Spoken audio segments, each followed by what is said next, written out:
amarti fino all'ultimo mio respiro, ti amo, Signore, infinitamente amabile. L'unica grazia che ti chiedo è di amarti, di amarti. Ti amo e preferisco morire amandoti piuttosto che vivere un solo istante senza amarti. Ti amo, Signore, infinitamente amabile. L'unica grazia che ti chiedo è di amarti, di amarti. Mio Dio, se la mia lingua non può dirlo ad ogni istante, che il mio cuore te lo ripeta tante volte quanto respiro. Ti amo, Signore, infinitamente amabile. L'unica grazia che ti chiedo è di amarti, di amarti.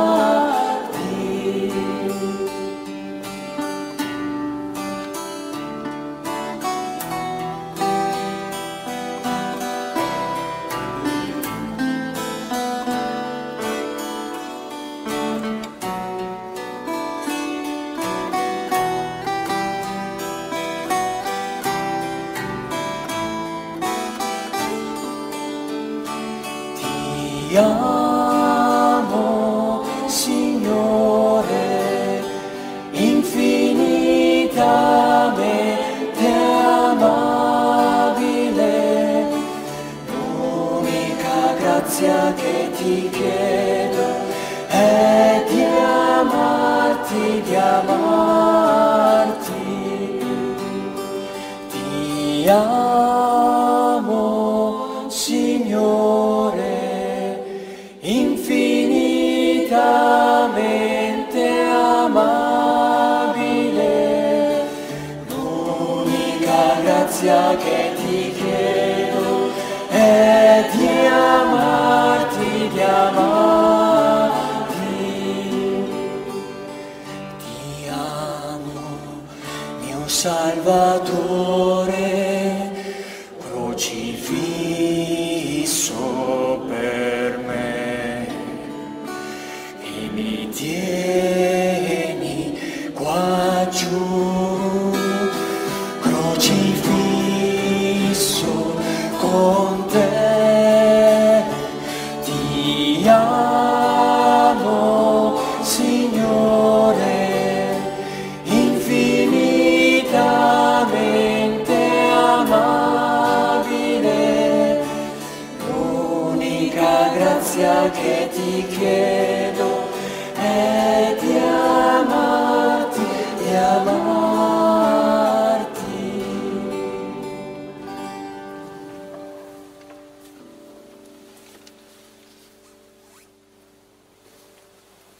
Sia lodato e ringraziato i nomi il Santissimo e Benissimo Sacramento. sia lodato e ringraziato i nomi Il Santissimo e Benissimo Sacramento. sia lodato e ringraziato i nomi Il Santissimo e Benissimo Sacramento.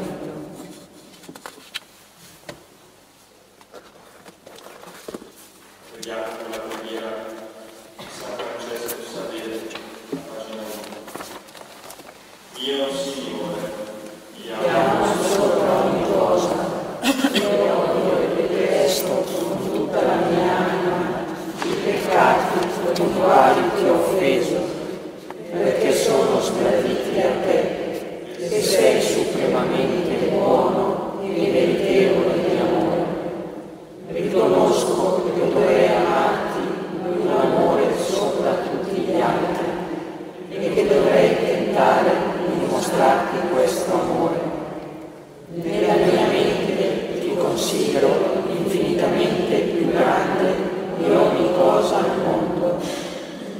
importa quanto preziosa o bella.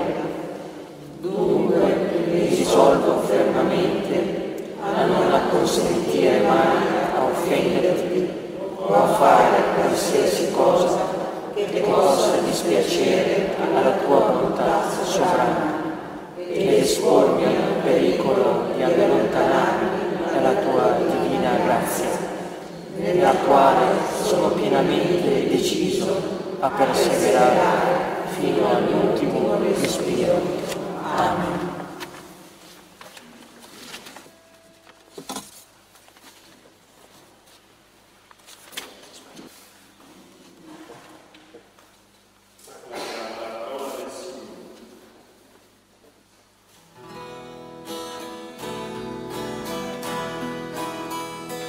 Alleluia,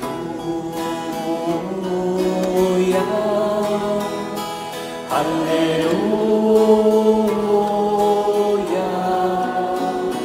alleluia, alleluia,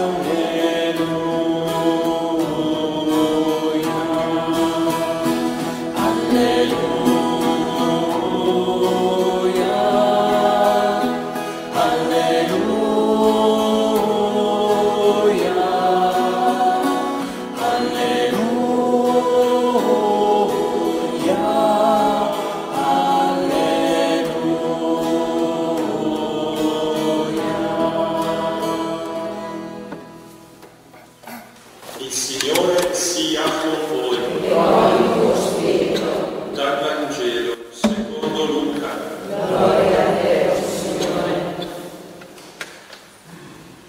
Mentre Gesù si trovava in una città, ecco un uomo coperto di lepra lo vide e gli si gettò dinanzi, pregandolo: Signore, se vuoi, puoi purificarmi. Gesù tese la mano e lo toccò dicendo: lo voglio, sii purificato. E immediatamente la lepra scomparve da lui. Gli ordinò di non dirlo a nessuno, va invece a mostrarti al sacerdote e fa l'offerta per la tua purificazione come Mosè ha prescritto, a testimonianza per lui. Di lui si parlava sempre di più e folle numerose venivano per ascoltarlo e farsi guarire dalle loro malattie. Ma egli si ritirava in luoghi deserti a pregare. Acclamiamo ancora insieme con il canto dell'Alleluia alla parola del Signore.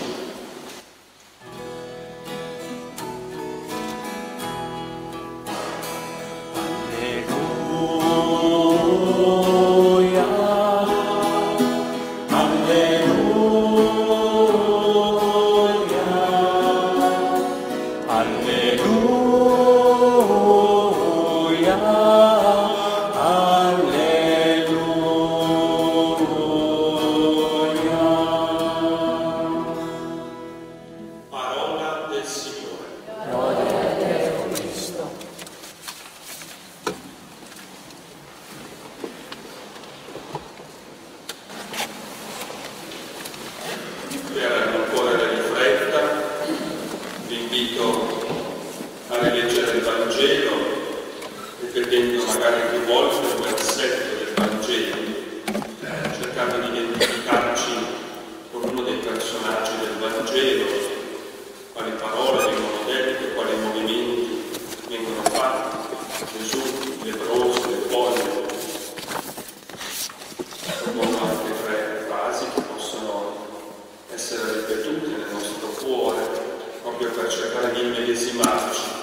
soffio di vita, Spirito Santo, fuoco d'amore, Spirito Santo, consolato, vieni santificaci.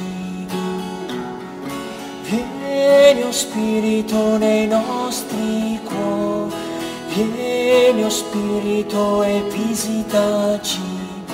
Vieni, o luce di verità, vieni e purificaci. Spirito Santo, soffio di vita, Spirito Santo, fuoco d'amore, Spirito Santo, consolator, vieni e santificaci. Vieni, o Spirito, nei nostri cuori, vieni, o Spirito, e visitaci. Vieni, o luce di verità, vieni e purificaci. Vieni, o Spirito, nei nostri cuori, vieni, o Spirito, e visitaci. Vieni, o luce di verità, vieni e purificaci.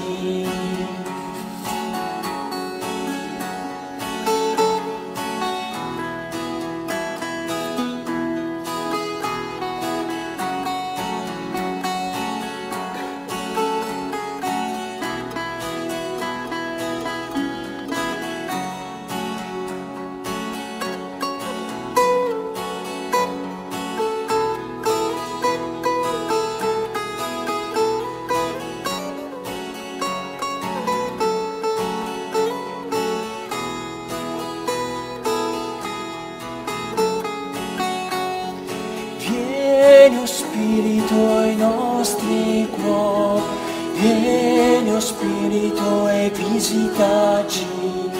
Vieni, o luce di verità, vieni e purificaci.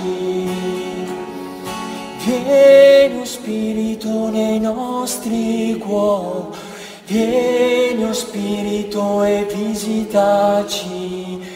Vieni, o luce di verità, vieni e purificaci.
Dio ha un sogno, che l'uomo possa essere felice, compiuto, realizzato, perché l'uomo è la sua creatura.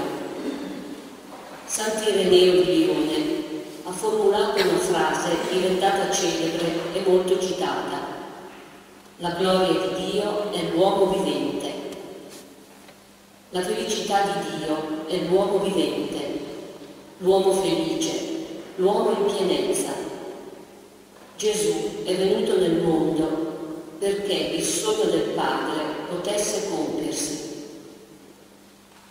Al tempo di Gesù i leprosi appartenevano alla freccia della società. Solo Dio avrebbe potuto guarire un leproso, perché solo Dio può dare la vita. Nell'Antico Testamento sono narrati 2 soli casi di guarigione di leprosi da parte di Dio: Maria, sorella di Mosè, e Naaman il Siro, risanato per opera del profeta Eliseo. Vigeva infatti l'idea secondo cui le malattie e le sventure erano conseguenza dei peccati commessi, come viene lungamente spiegato nel libro di Giobbe dagli amici del protagonista. Ora, se Dio ti manda la malattia perché è peccato, per quale motivo dovrebbe poi guarirti? Quando Giobbe si professava innocente, gli amici ribattevano: se soffri significa che hai peccato. È interessante notare che, in fondo, questa mentalità non è mai scomparsa nell'orizzonte religioso, compreso quello cristiano. Proviamo a pensarci un attimo. Se siamo colpiti da una malattia, da un incidente, da una disgrazia, la prima cosa che pensiamo è: che cosa ho fatto di male? Il collegamento perverso tra la sofferenza provata e la colpa inflittaci è forte anche in noi. Anche i discepoli di Gesù erano imbevuti di questa mentalità. Quando incontrano il cieco dalla nascita, chiedono a Gesù: Rabbì, chi ha peccato, lui o i suoi genitori, perché egli nascesse cieco? I leprosi erano rifiutati dalla famiglia, cacciati dai villaggi, vivevano emarginati, non potevano avvicinarsi a nulla e a nessuno. Erano dei morti viventi, tenuti lontani da Dio, dalla religione, dagli affetti, lontani da se stessi. Non potevano avvicinarsi al Tempio, cioè al luogo dove abita Dio, ma con Gesù di Nazareth Dio si è avvicinato a loro. Quando il leproso sente che vicino alla sua città c'è un uomo buono che può guarirlo, corre da lui e gli si getta dinanzi. Questo gesto è di un'audacia impressionante, perché avvicinarsi così ad un puro vuol dire commettere una trasgressione inaccettabile, tale da incorrere nelle 50 terribili maledizioni prescritte nel libro del Deuteronomio e destinato così alla morte. È il medesimo atteggiamento che farà proprio l'emorroissa.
Ascolta, Signore, la mia preghiera, eterno amore, guarisci il mio cuore. Ascolta, Signore, la mia preghiera, abbi pietà di me. Ascolta, Signore, la mia preghiera, eterno amore, guarisci il mio cuore. Ascolta, Signore, la mia preghiera, abbi pietà di me.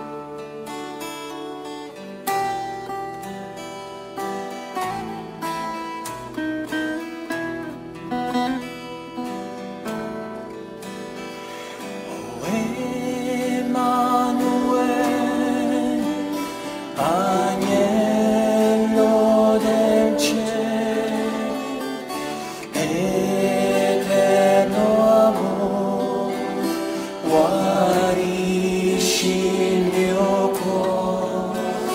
O Emanuele, o pane del cielo, abbi pietà di me.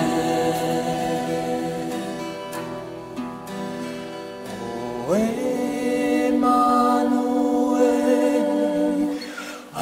agnello del cielo, eterno amore, guarisci il mio cuore.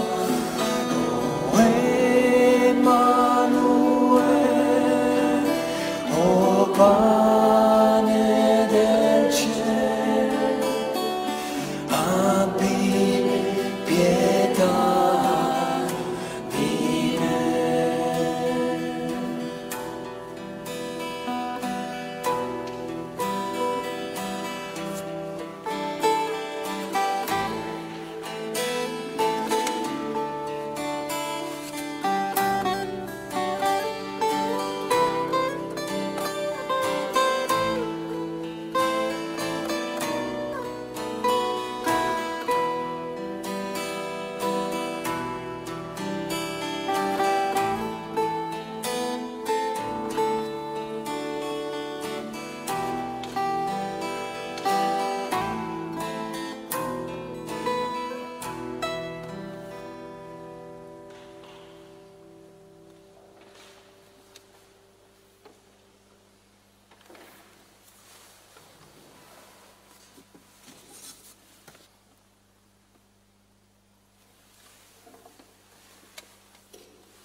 Sono sempre i casi impossibili che si avvicinano a Dio. Il lebbroso non ha altra ricchezza da presentare che la sua morte, il suo essere perduto, la sua miseria. Signore, se vuoi, puoi purificarmi. La purificazione gli avrebbe consentito almeno di entrare nel Tempio. Gesù tende la mano e lo tocca dicendo: lo voglio. Per Luca il gesto di stendere la mano ha un valore inestimabile, come già visto sopra. Gesù è Dio e nella storia, ogni volta che Dio stende la mano, compie prodigi. Ma nell'Antico Testamento, con questo gesto può anche punire, castigare, fulminare, distruggere, incenerire. Nel vedere Gesù stendere su di sé la mano, il lebbroso può aspettarsi una maledizione. Invece su di lui scende inaspettatamente la benedizione. Sii purificato. Subentra qui un altro elemento importante per la nostra analisi. Anche il gesto di toccare il lebbroso costituisce una contravvenzione alla legge e rende lo stesso Gesù passibile delle 50 maledizioni deuteronomiche. In Gesù, Dio disobbedisce alla sua stessa legge. Ebbene, per Gesù l'uomo è più importante della stessa legge di Dio. Per l'uomo pio, il fariseo, la legge di Dio è più importante dell'uomo. Questa logica è mostrata in maniera esemplare dalla parabola del buon samaritano. Passano vicino al disgraziato, vittima dei briganti, un sacerdote o un levita, due uomini pii e religiosi che non possono toccarlo perché secondo la legge il contatto col sangue li estrometterebbe dal Tempio. Quindi, obbedienti alla parola, tradiscono l'uomo, lo spostano e vanno oltre. La logica evangelica invece si può definire così: se tradisci l'uomo nel nome di Dio, ti estranei da Dio e dagli uomini. Se tradisci la parola di Dio a favore dell'uomo, sei con Dio e con gli uomini. È evidente che la cosa si fa molto delicata perché il discernimento è difficile. Ma Dio viene in nostro soccorso identificandosi con l'uomo nelle parole di Gesù. Tutto quello che avete fatto a uno solo di questi miei fratelli più piccoli, l'avete fatto a me. Come a dire, tu prenditi cura dell'uomo, servi sempre l'uomo e non sbaglierai. In quel momento starai servendo anche il Signore.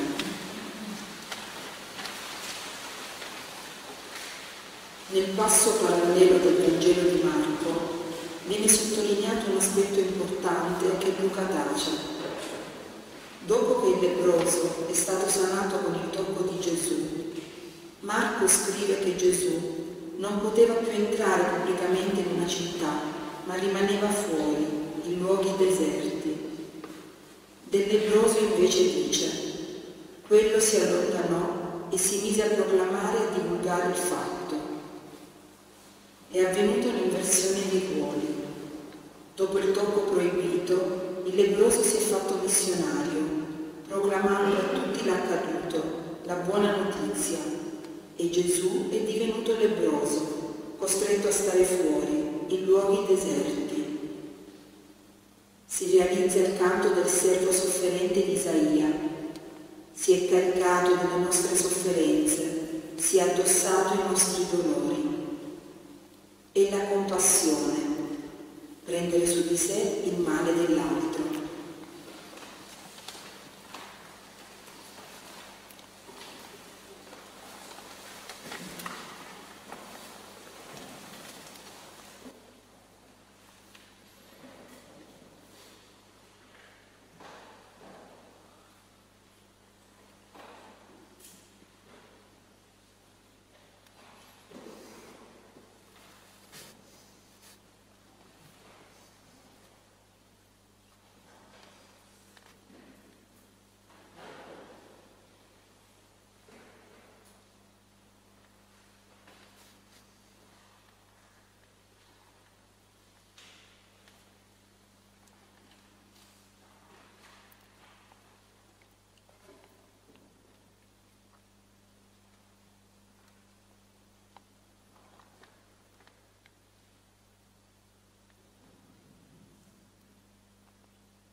Fiducia sei per noi, fiducia sei per noi, pane vivo dentro di noi.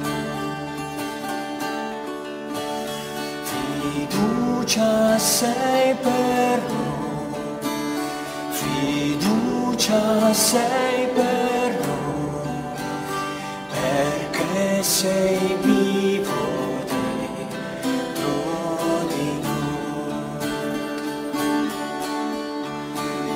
Fiducia sei per noi, fiducia sei per noi, pane vivo dentro di noi. Fiducia sei per noi, fiducia sei per noi, perché sei vivo dentro di noi. Signore t'adoriamo, Signore t'adoriamo, pane vivo dentro di noi. Signore t'adoriamo, Signore t'adoriamo, perché sei vivo dentro di noi.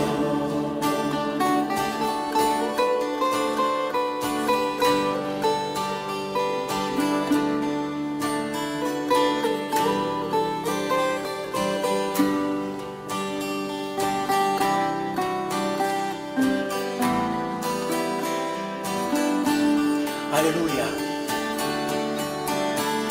Alleluia.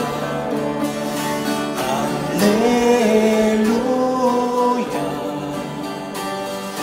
Pane vivo dentro di noi. Alleluia. Alleluia,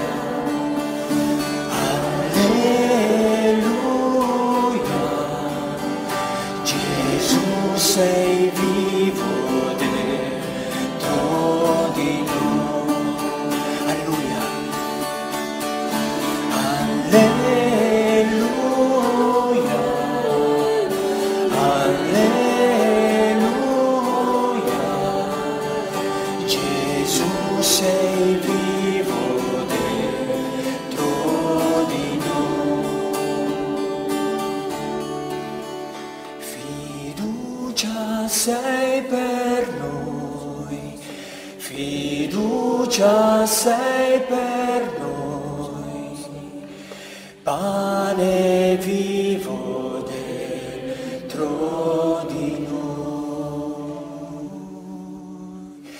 Fiducia sei per noi, fiducia sei per noi, perché sei vivo dentro di noi.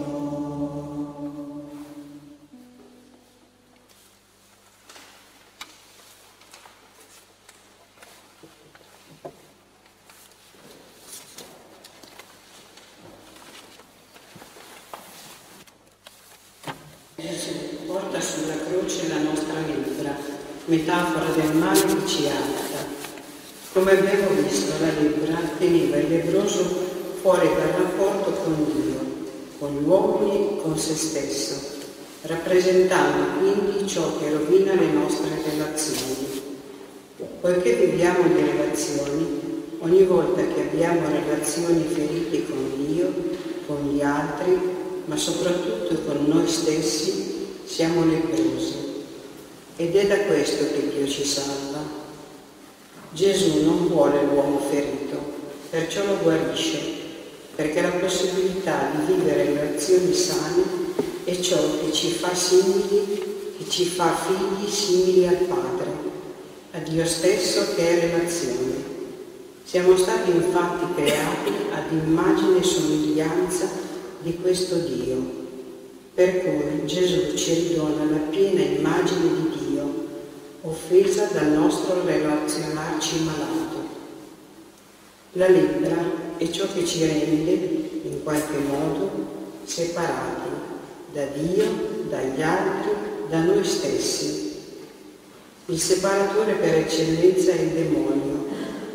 Il demonio che ci portiamo dentro sono le nostre relazioni ferite, malate, le nostre incapacità di relazione, i nostri pesi interiori, la nostra poca autostima.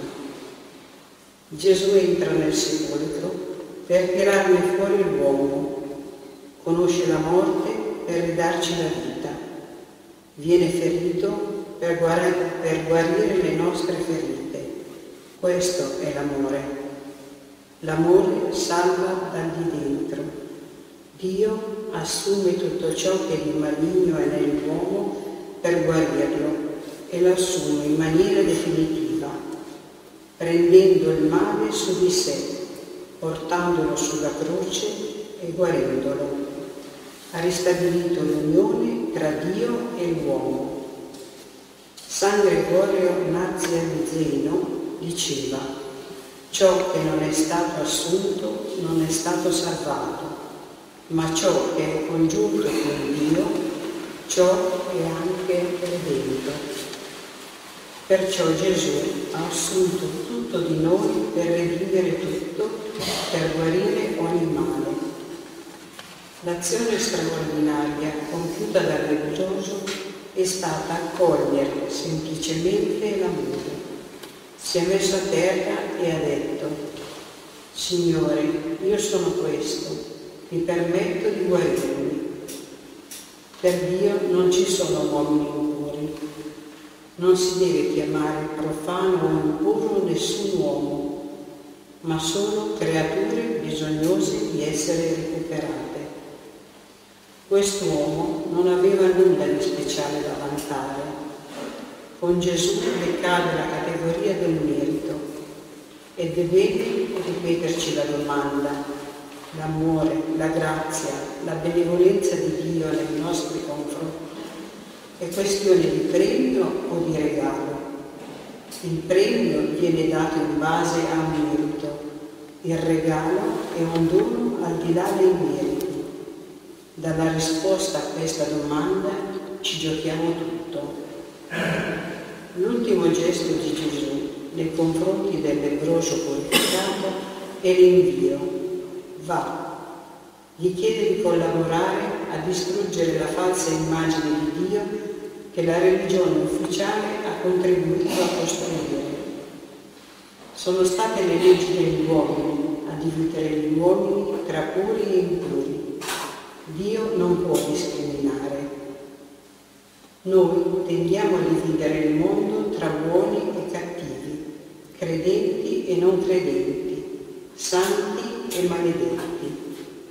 Il lebbroso andrà dai capi religiosi per rivelare loro il Dio che ha conosciuto e di cui ha sperimentato l'amore, che ha una qualità diversa da quello fino ad allora presentato. Il potere religioso reagirà duramente perché viene messa in crisi l'idea di Dio che con tanta fatica si è sedimentata in lunghi secoli. Il fatto che trasgredendo la legge non si venga colpiti da una maledizione ma benedetti e per molti inaccettabili. Infatti, come visto, la lepra che Gesù ha preso su di sé lo porterà a morire dal maledetto su una croce.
Veneremur cernui, et anticum documentum novo cedari tui, prestet fide supplementum, sene sunt effectui. Genitori, genitoque, laus e jubilatio, salus honor virtus quoque, site beneditio,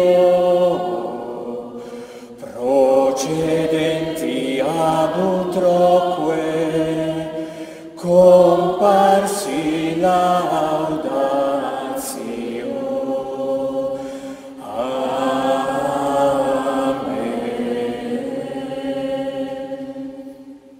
Preghiamo. Signore Gesù, che hai voluto rimanere in mezzo a noi nel sacramento dell'Eucaristia, fa che questo mistero di amore sia per noi fonte di grazia e di vita, vincolo di unità e seme di resurrezione e di gloria, tu che devi regni nei secoli dei secoli.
Benedetto il suo santo nome, benedetto Gesù Cristo, vero Dio e vero uomo, benedetto il nome di Gesù, benedetto il suo sacratissimo cuore, benedetto il suo preziosissimo sangue, benedetto Gesù nel santissimo sacramento dell'altare, benedetto lo Spirito Santo Paraclito, benedetta la Gran Madre di Dio, Maria Santissima, benedetta la sua Santa Immacolata Concezione, benedetta la sua gloriosa Assunzione, benedetto il nome di Maria, Vergine e Madre, benedetto San Giuseppe, suo castissimo sposo, benedetto Dio nei suoi angeli e nei suoi santi.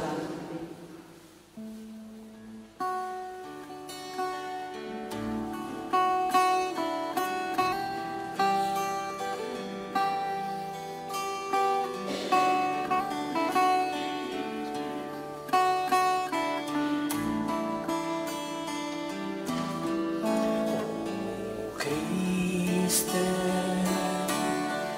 Domine Iesu, o Christe, Domine Iesu, o Christe, Domine Iesu, o Christe, Domine Iesu.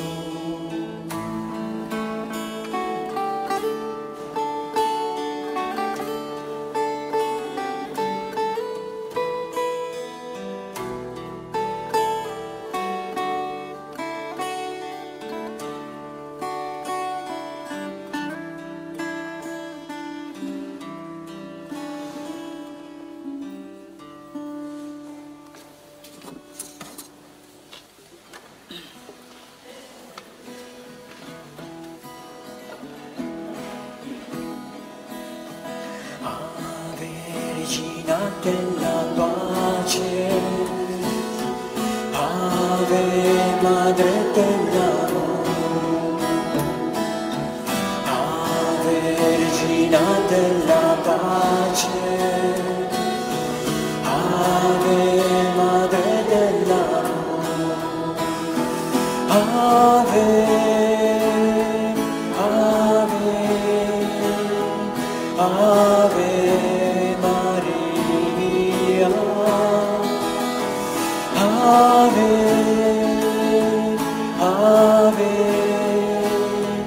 Ave Maria.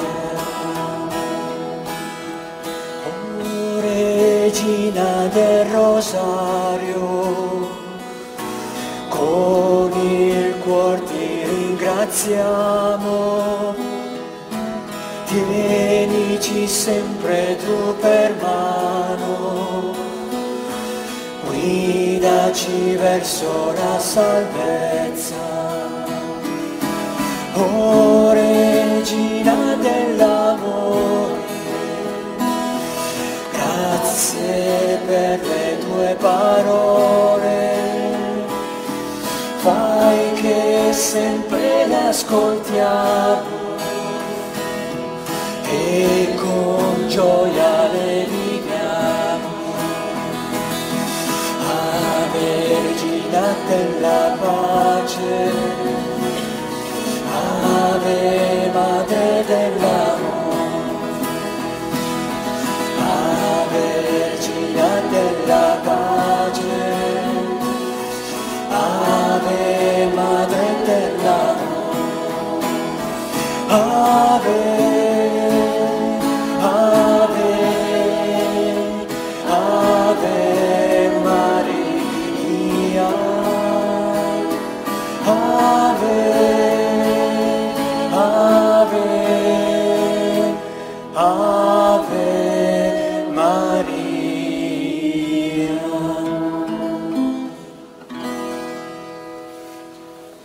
Breve avviso, sapete che da quest'anno abbiamo un nuovo stensorio, che è appunto questo oggetto che contiene il Santissimo, peraltro più grande, avete notato, perché il precedente l'abbiamo dato a un missionario in Africa, a Don Benoît. È bello perché questo stensorio che usavamo prima adesso viene usato da questa comunità del Chad, e anche loro il sabato fanno l'adorazione. Credo che sia proprio bello questa comunione di preghiera. Allora diversi mi hanno detto: ma non è giusto che lo paghi tu? E ve lo dico francamente, così mi è stato detto, perché l'avevo comprato io, costa 400 euro, e allora qualcuno si è messo anche a raccogliere i soldi, e allora io ho detto: beh, non è giusto che Chiara si faccia balladina in giro a prendere soldi, anche se lo fa molto volentieri. Ed è per questo che allora, per queste due volte, due prossimi incontri, qui davanti, vedete la Madonna, c'è una cassetta, chi vuole liberamente mette quel che vuole. Serviranno anche per le fotocopie, perché ogni sabato mi sembra giusto consegnare il testo, perché un conto ascoltarlo, un conto poterlo leggere e portarlo a casa. Allora grazie anche per quello che farete. E allora il Signore ci conceda una notte serena e un riposo tranquillo. Ricordo che il prossimo incontro non sarà sabato, ma sarà il 1° novembre, cioè venerdì, nella solennità di tutti i santi. Buonanotte.